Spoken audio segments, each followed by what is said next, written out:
C'est là que apparaît, à cette époque et de nos jours, la tentation de la galoute, tentation de l'exil opposé au devoir d'Eretz Israël. Dès l'époque du Talmud, tout Israël a pris pour tradition de lire ces chapitres de la Torah pendant les 3 semaines de la période dite Ben Hametzarim, à savoir entre le jeûne du 17 Tammuz et celui du 9 Av. Un moment en particulier du calendrier réservé à la méditation et au souvenir des catastrophes subies par le peuple d'Israël depuis la perte de sa souveraineté nationale d'époque et la destruction du temple.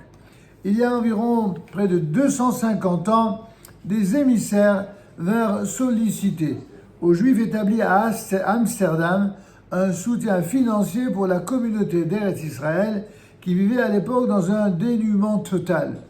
Les Juifs d'Amsterdam répondirent que, selon les données en leur possession, il y avait tellement d'indigents à Jérusalem qu'il valait mieux investir de l'argent pour les installer dans la paisible Hollande.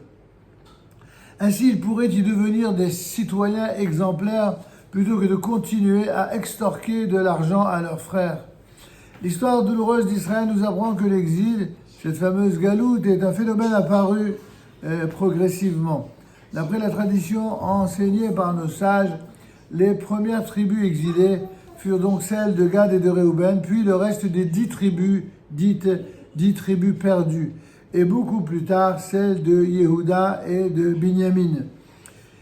Depuis, les seuls trésors du peuple juif restés imprenables pendant cette difficile traversée des siècles furent les efforts surhumains de tous ceux qui n'hésitèrent jamais à tout sacrifier pour sauver leurs frères, sans souci de leur appartenance sociale ou politique.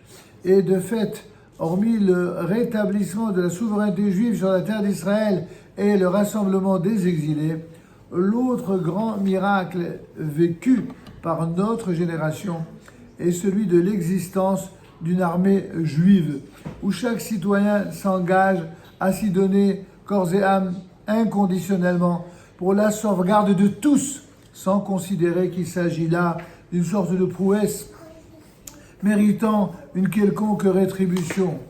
C'est là le destin d'un peuple béni qui finira par aboutir à une victoire finale.